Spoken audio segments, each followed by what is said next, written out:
Hello everyone, Carlos Flores back on basics. So let's talk about post-traumatic stress disorder. I have it, not to the extent that I used to have it when I was younger, but I have it and I deal with it. And sometimes I relapsed.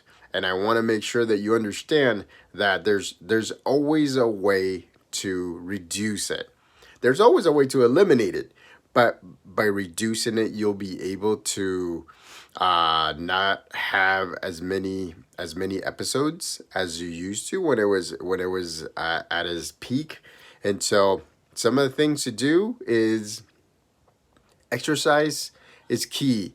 Remember, your body when it is dealing with a post traumatic event, your body just shuts you down. And so the more you move, the more you'll get past it. I'm not saying that it's gonna go away, but it'll pass it and it'll reduce and reduce and reduce the severity of the post traumatic event. Another thing that you can do is talk to somebody professionally.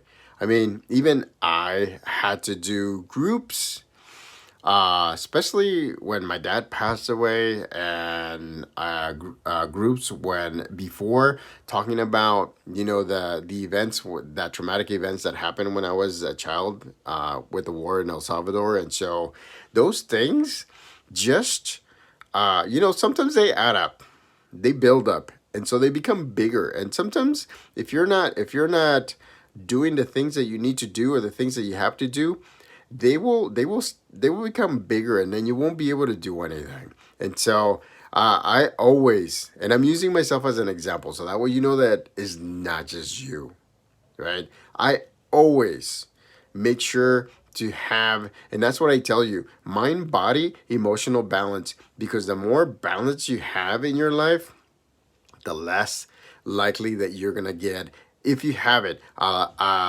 you're gonna have a less severe post traumatic stress disorder event. And so, again, exercise, right? Do breathing exercises.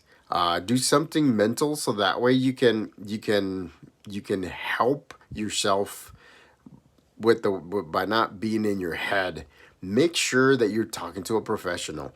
Make sure that you're slowly dealing with that stress, right? With that situation. I'm not saying put yourself in danger. All I'm saying is that slowly, so that way, like for me, I did that, and all I get is goosebumps now whenever I think about the things that happened to me when I was a kid.